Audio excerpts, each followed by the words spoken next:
So you've defined a project, you do a primary screen. A lot of the project is then following up, confirming that the screen has a real result, and then figuring out what it means. So as John said, we'll focus on what you're going to put into figures 3 to 7, the development of your biological story. But I'm going to talk about the whole project. So I'm going to give you a few examples, and you'll see the trajectory of the whole project. So I'll talk about the timelines. How much time do people tend to spend on various parts of these projects? What are the paths to what people call validation? And what do we actually mean by validation? And then what have people done with respect to more detailed follow-up studies? What has worked for folks to develop a story? So in the timelines, we have a lot of examples of screeners. We've asked screeners to give their impressions at the end of a whole screening project. One of the most common comments is, wow, it took a lot longer than I was expecting. Because often they're thinking about the screen as kind of the endpoint, and they think they'll do a little tie-up validation after the screen. But as you can see, these are some typical timelines, and I think they're pretty fair assessments. Assay development depends on how hard the assay is, how much you already know when you start, but usually you spend 2 to 4 months, even if you already have an assay, just refining it for this specific experiment takes a couple of months. If there's more work to do, a little bit longer. This surprises people a lot. Actually executing the screen, that can be like a week, for a big screen even, maybe 2 weeks. That goes by real fast. And if you have like 2 different cell lines, maybe it takes you a couple months or something. It's the smallest part of your project is actually doing the screen. Then there's validation and follow-up. And this is a really fuzzy line here between validation and follow-up. We'll get into what all the various things you want to do here. But you put it all together, and it's usually a couple of years to develop a story out of a screen. We've had people develop some beautiful stories that they've published in Nature and Science and so forth. So you know what those papers are like, and that's why it takes so long. You've got to really, this gives you a list of genes, and it doesn't really tell you what the genes are doing in any kind of detail, and that's what you need to publish a paper on the biology. I'll give you a couple of, that's sort of an average. I'll give you a couple of actual cases. Here's a screen looking for chromatin regulators in 2 different cell lines. Assay dev took 3 months or so. I think it actually happened over a longer period of time, but it started and stopped a little bit. And then the screen was done in the 2 different cell lines separated by a few months. And then there was 22 months of follow-up before the paper was submitted. Very nice story, I have to say. Here's another project with an ORF, an overexpression genome-wide screen. 2 months of assay development. This assay was already run at the kinome level, so it was just tuning it back up. But the screener was very careful to make sure that the assay was quite good. Spent 2 months on it, and I think it paid off. The screen looked beautiful. And then it was a year and a half after the completion of the screen to develop the follow-up story. Those were 2 good examples, I would say. The stories were beautiful at the end. 2 years, year and a half, 2 years. That's kind of what my initial question was. How involved are you guys in it? Because it's a lot of biology pertinent to the lab that's doing it. Does that include secondary screen follow-up, or is that really just the collaborator going back and looking through what you've given them and doing biology? Yeah, so the question is, what do we get involved with the RNAi platform on this sort of progression of work? We usually are, and we'd like to be very involved, all the way up through into the primary screen, and the first part of the follow-up that I'll call the validation part. After that, it varies tremendously. It depends on what the person's doing. So a lot of their follow-up might be about using special tools that we have developed and that we can help them with, an inducible vectored, sometimes it's not, though. Sometimes they go off and do some, start looking at knockout mice.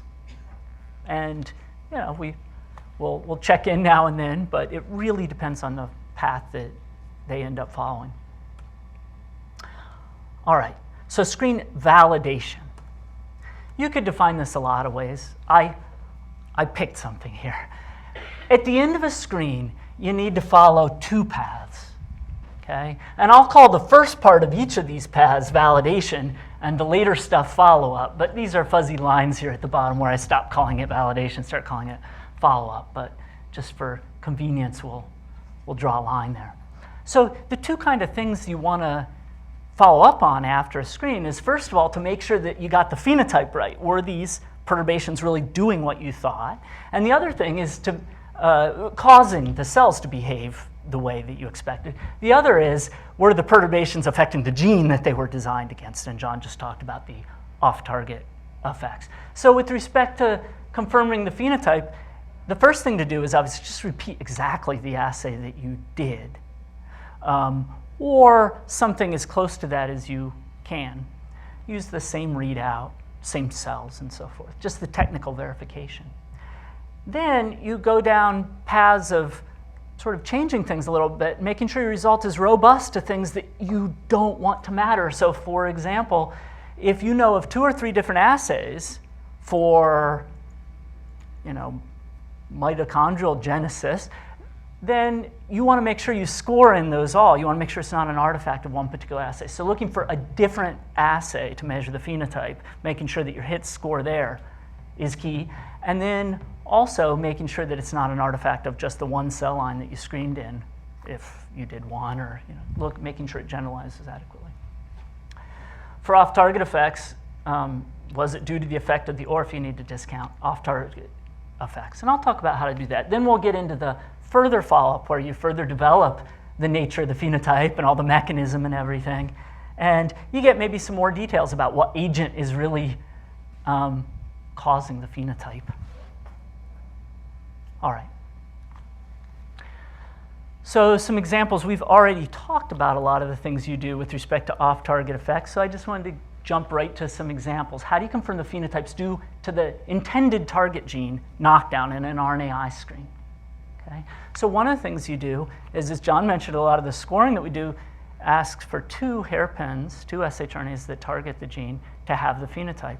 So here's an example of a screen where you are, the original idea of the screen was to look for mitotic index, but it's an image-based screen, so you can see all kinds of things in the cell. And you can see for 3 hit genes, there are 2 hairpins that scored, and I don't know how well you can see this, but the morphology of these cells is very, very similar, very distinct for the 3, between the 3 different genes, but the 2 hairpins do the same thing to the cells in each case. These cells have enormous multiple nuclei. These have 1 huge nucleus and almost no cytoplasm. These cells have these wild projections, and both hairpins cause these very distinctive effects for each gene. So showing the hairpins match in their phenotype in your primary assay is one step, but if you can elaborate the phenotype and show the phenotype in much more depth, and the hairpins still agree, that makes you feel even better, especially if it's very rare for 2 hairpins to agree in the whole library. So how do you get the complex characterization? John talked about this L1000. You get a gene expression signature. If you have 2 hairpins that agree at that level, they're doing the same thing to the cells to a very high approximation. All right. Another way to confirm that you're on target, that your hairpins were doing what you wanted for an RNAi screen, is if the knockdown corresponds, if the magnitude of the phenotype you see corresponds to the amount of knockdown that you've caused. So we did a screen where it stimulated FAS-induced apoptosis in cells. So we stimulated the FAS receptor and the cell's apoptosed. We were looking for rescue. Okay, we were looking for hairpins that made the cell survive that and not apoptose. The 3 top hits were FAS, FAD, and caspase 8, which are the first 3 players in that pathway. So it's all known biology, but it was a nice positive control case. We knew the screen worked. It was one of the very first pooled screens we did. So it was reassuring, even though we didn't discover new biology with these top 3 hits, to know this was right. So now, this is the phenotype axis. This is the knockdown, better knockdowns here. High phenotype, great knockdown. low phenotype, low knockdown. It's almost monotonic here, but actually if you squint, you realize actually these are way out of order, but they're close to a tie. No. Here's another case. Top hit, big winner, another rescue screen kind of case. There's one thing out of place, but there's a general correspondence. When you see this, when you see a strong relationship between the magnitude of the phenotype and the knockdown, it's probably not due to chance. It's really good evidence. However, the thing to be careful about here is that this relationship doesn't always hold. Okay? We've seen things that we're quite convinced are real hits at the gene level, where the magnitude of the knockdown and the magnitude of the phenotype don't line up very well across 4 or 5 hairpins. And we've actually begun to learn anecdotally about some of the reasons that they come unconnected from each other. And there's more than one reason why that can happen. So you can't throw away or you have to be careful about throwing away everything that doesn't match this, but you can be opportunistic and take those because you have good reason to think they're on target. Another way to confirm on target, and I'm telling you a bunch of ways to do this because there's no one way to just march through your hits and get this answer in a one-shot definitive way. So you have an armamentarium of ways to confirm that the effects are on target. Another way is to perturb the hit gene in a different way, not using an shRNA. So there's a migration screen that we did with collaborators, and they found a hit, DLG5, knockdown, increased cell migration. I gave that example of a way you can do a pulled screen earlier. Knockdown, increased cell migration, overexpression in a cell line that already migrated, a different cell line, decreased cell migration. So that both, you switch to a new cell line and you showed that the overexpression causes that opposite phenotype from knockdown. Another case, same screen actually, this is just a follow-up shRNA knockdown, blocked cell migration, the cell migration that you got up here, and an inhibitor of that same gene. A small molecule inhibitor caused the same effect. So you have to be opportunistic. You can always try the ORFs after an RNAi screen. You can always try the RNAis after an ORF screen. If you don't see it, again, if you don't see them match up, there's various reasons, but when you do see it match up, it makes you feel great. Once in a while, you have a small molecule that is a selective agent against your targets, but you don't always have it, so you can be opportunistic about picking hits where that follow-up path is available to you. All right, so this just summarizes some of the ways to confirm that you have an on-target phenotype. Require multiple shRNAs for the same gene. You can go buy some more. Buy a whole bunch of siRNAs, for example, to up your numbers. You can get a more sophisticated read out of your phenotype. Make sure you still match up in your phenotypes for different siRNAs. Look for a correlation between knockdown and phenotype. Perturb the gene using other agents. If you do a pathway kind of analysis like John talked about, and you find a strong pathway hit, you can go and test other members of the pathway. And if all the members of the pathway are bearing out, you're feeling pretty good about all those individual instances that cropped up in your hit list.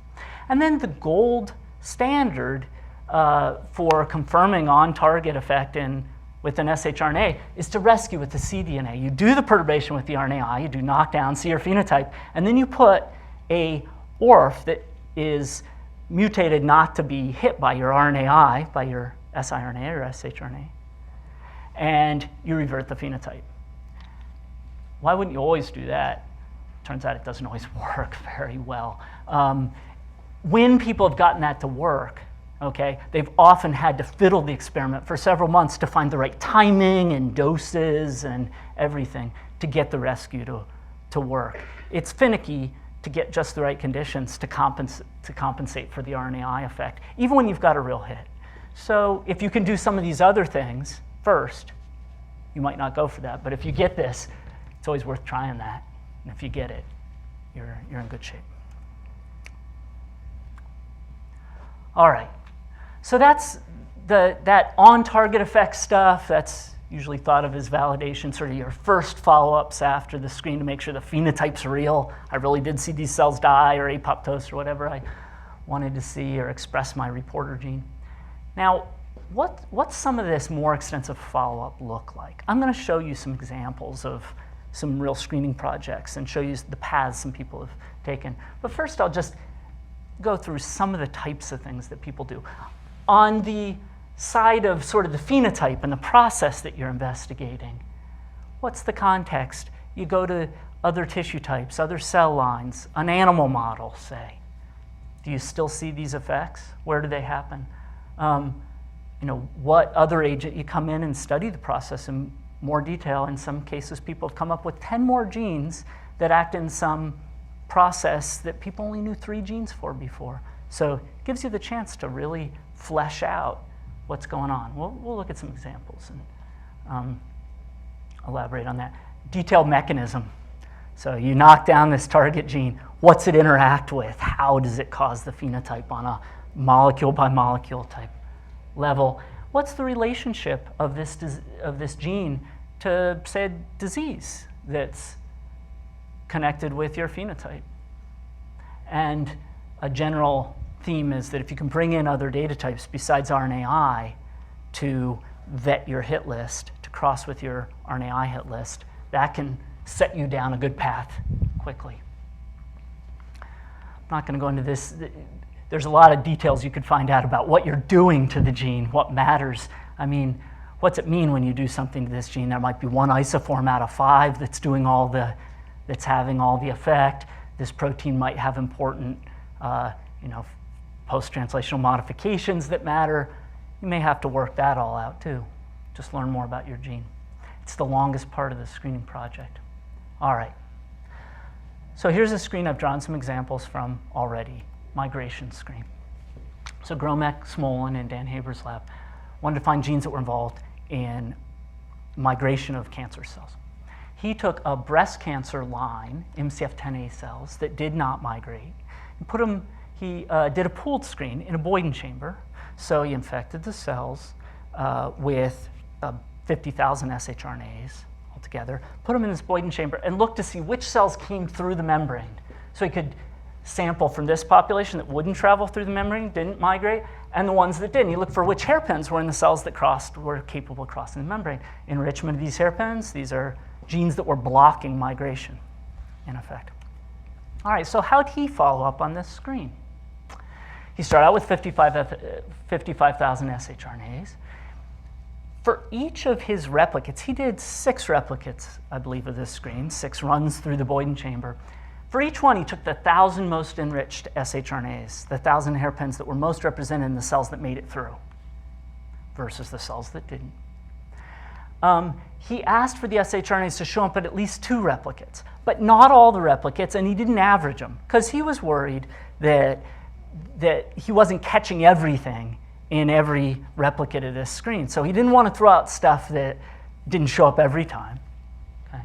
So he kept the top 1,000 that showed up and filtered for 2 replicates, and then he went for the genes that had 2 distinct shRNAs within the list of shRNAs that made it through here.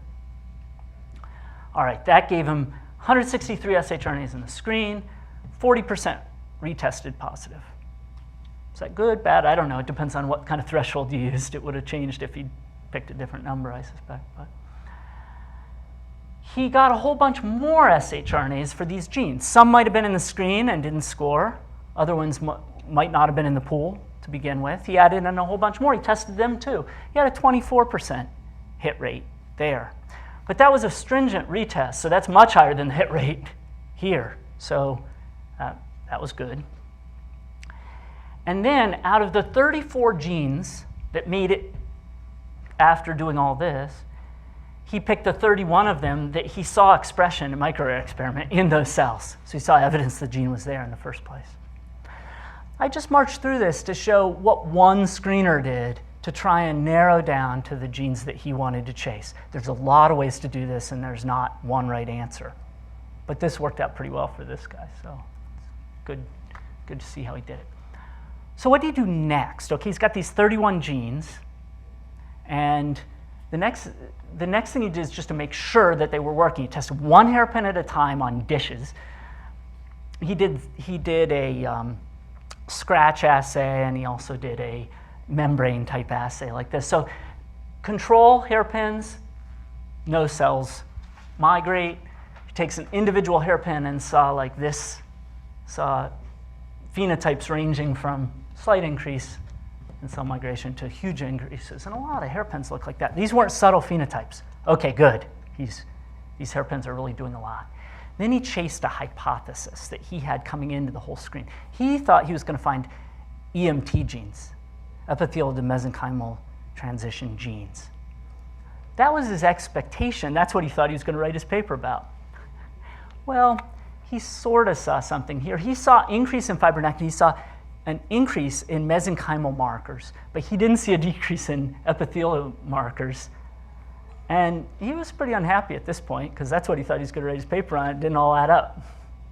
And so what do you do here? I want to put you in the shoes of the screener and make you think, okay, what might you do next? Well, he picked out one top gene among those 31 hits, just because it scored very, very strongly.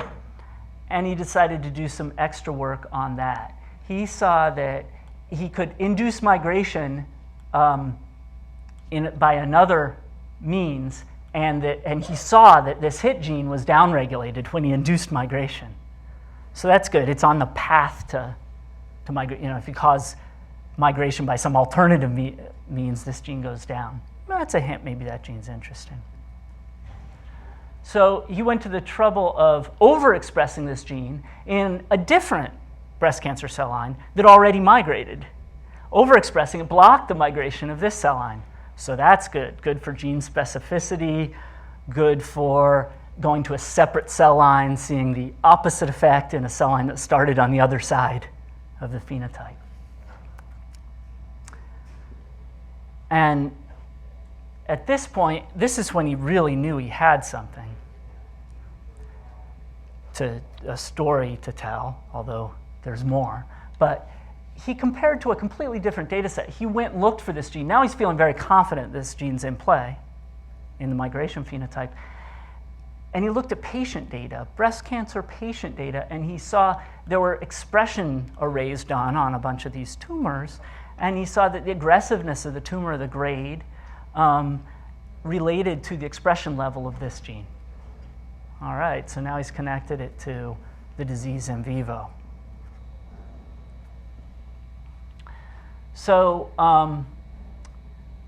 he wanted to get more of the mechanism for this gene, and he used an antibody array to look at some signaling pathways. So he's sort of going back broad again. He didn't have a strong hypothesis here. He just wanted to see if there's some signaling pathways activated based on this gene knockdown, just sort of fishing around for mechanism. He saw phosphorylation of ERK. Okay? But then he tested his other 30 hits for ERK phosphorylation. He found every single one of them caused ERK phosphorylation. And they also caused, I think I skipped through this, but he saw a downstream gene, RISC, activated as well, RSK activated. And he was able to use a small molecule inhibitor of RSK to produce the same phenotype. This is pretty much where his story ends. So he never did get to the bottom of why 31 genes that all had really different annotated function all caused migration and all caused this MAP kinase signaling phenotype. But he got on the trail of what was in common among all these hits, and there's more of a story, I'm sure, there.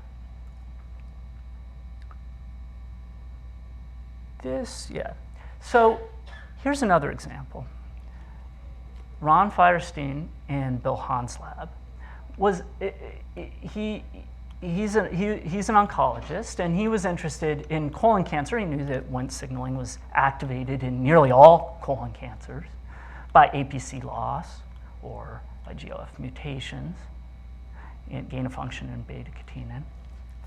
So he did this. This screen had already been done. What are all the kinases that are essential in colon cancers? And so he did another screen. What is essential for Wnt signaling in the same cell line. And he just took the genes that overlap. They were essential for the proliferation of these cancer cells and also essential for Wnt signaling in these cancer cells. Pulled out 9 genes. Which of those 9 does he want to look at? So now he's done 2 different RNAi screens. He's trying to triangulate on in what's the most interesting thing, where I'm going to get some traction. There was data on colon tumors for which genes are amplified. And so there are 9 genes here, but only one of them in the full, well, only one of them in the full intersection, CDK8. And this is just the data to show it's amplified in colon cancer. All right, so now he's zeroed in on that. But he's not done. This is how he picks CDK8 to do a whole lot more work on. So now he went to do CDK8 overexpression in cells that can't grow in soft agar, and he did it with CDK8 kinase active and kinase inactive. And he saw with CDK8 with kinase activity could make cells grow on soft agar. And without the kinase activity, they couldn't. Anchorage-independent growth, same thing, and you could make tumors in mice. With cells that normally couldn't stimulate tumor formation in mice, you could add in CDK8 and cause that. So he had a causal relationship for transformation with the CDK8 gene. I think I want to make sure that we have some time to discuss. So let me do one more example here. All right, a mouse in vivo screen. We talked about in vivo screens, so I'll do an example. This is Rich Passamoto, postdoc in David Sabatini's lab, was interested in metabolic genes that are important in cancer cell proliferation. And the environment, of course, of cancer cells in vivo is complex and quite different from the cultured cancer cells in vitro. So you know what you put in with tissue culture in vitro, and it's a lot of crazy stuff, but nobody really knows what the environment is in vivo. So that motivated him to do a screen for essential metabolic genes in orthotopic tumors. He took a breast cancer cell line that could, human breast cancer cell line that could stimulate, that could create tumors rapidly in immune-compromised mice. He did a small screen because he was not confident that a lot of cells would contribute to the tumor. He wasn't maybe going to be testing very many cells and very many hairpins. So he made a pool of not 50,000 or 100,000 shRNAs, but 700. Actually, a pool of 500 and a pool of 200. He treated cells with those shRNAs. He injected them into mice. He made tumors, and he looked to see which shRNAs were depleted from that population, which ones stopped cells from forming tumors. Replicate reproducibility. The replicates reproduced pretty well. Okay? Even in mice, he saw the depletion of the same hairpins in different mice, in tumors from out of different mice. That's figure 1 of his paper. Okay? That's the boring one. That says what he did. It's critical, but I did a screen. You don't know if it came to anything yet. That's the boring part. To be fair, usually figure 2 is the screen and figure 1 is the boring one. It's the setup. Yeah. Science, you have less space, so you need to do a setup. Yeah, this is a Nature report, letter. So there's only 4. So this is all right. And this is a supplemental figure or piece of one that he didn't show. He did the screen in vivo and he did it in vitro. The diagonal is just, same replicate versus itself, lines up perfectly. The off diagonals are comparing replicates to each other. They're almost perfect in vitro. In vivo, when you compare the different in vivo replicates, they're bigger than that. They're more similar to each other than they are to the in vitro screen. Okay, but they're not, they don't line up as well as that. So he had some power, wasn't perfect. All right. He got a bunch of hit genes, and I didn't dwell on them here. He's got this list of genes came out. It's depleted in multiple replicates in his mice. Which one's he going to chase? All right, he went to a different data set. He looked for amplifications of any of his hit genes in tumors, in tumor data. and he found that PHGDH was amplified in tumors, and not at such a level that people yanked it out of the whole data set of amplifications in this tumor. It was one of a handful of things that scored that high, but now he's especially interested in that. Well, there we go. All right, so what do you do next? That was figure 2. He found one of his hit genes showed up as a really strong actor, as a really strong player in terms of amplifications in cancers. All right, in number 3, he found cell lines that had high PHGDH expression had high serine biosynthesis pathway activity, so he's starting to get it, maybe a mechanism, something this gene's important at, and they're sensitive to suppression of the gene. So he created an inducible, and he found out whether the suppression of this gene, of the hit gene, could hurt tumors after they had already formed using the inducible.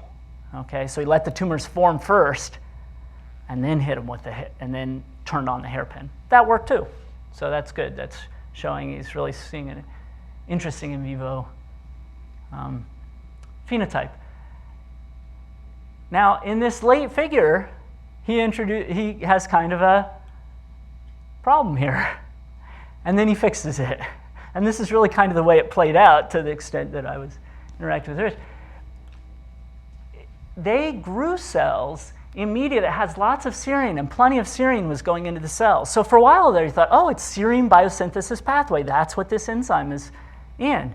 So these cancer cells must need serine.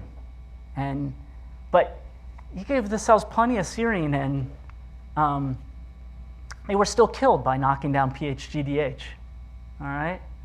So he was worried. But then he went back to the serine biosynthesis pathway, investigated, so there were other outputs to that pathway, including alpha-ketoglutarate. And then he found some hints, although I must admit I don't think he really iced the deal on this particular one, but he found some good hits that alpha-ketogglutarate's the player in tumor formation, and that's what you're losing when you knock down PHGDH. So that's how he got there. That's how he got to his Nature paper. It wasn't a direct route because he had some mechanistic hypotheses that didn't pan out, and then he had one that did. He even told that story in the paper. People sometimes don't tell the path that didn't pan out, but he did in this case. All right, so I skipped, in the interest of time, I skipped some examples, but I think I've given you some examples of, some paths that people take on these follow-up steps. How do you flesh out your story, validate your hits, and then learn more about the genes? I want to do one more thing, which was to look at what experts looking at finished screening projects say about them. So I say some interesting quotes. Actually, these are quotes that I took from reviews. So these are reviews of screening papers from many different papers, many different players, and I've anonymized them very carefully. The reviewers hit on a lot of the issues we've hit on, so I thought this would be good for some discussion. So a lot of comments question the validity of the model that people used for their screen. And of course, and by criticizing that, it probably means they don't feel that people validated their model well enough in figures 3 through 7. So in this highly artificial model, the authors identify potential enhancers and inhibitors of the loss of some kind of staining when cells overexpressing some gene treated with something. So the model's artificial. It's showing an interesting gene. An assay people like, but to my knowledge, no one has shown that this phenomenon actually occurs in vivo under the same conditions. Second, another comment, different case. The authors have mainly used indirect measures of the phenotype. All these phenotypes could have alternate explanations. Could the authors perform A, and then they provided an alternate assay to directly measure the phenotype the paper was about and he suggested some other cell types, all right? I see some cringing here.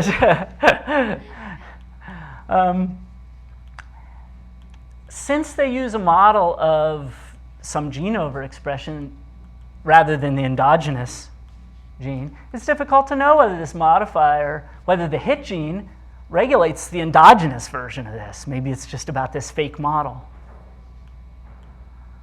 Moreover, the model system utilized probably has little relevance to a disease that the paper was supposedly about.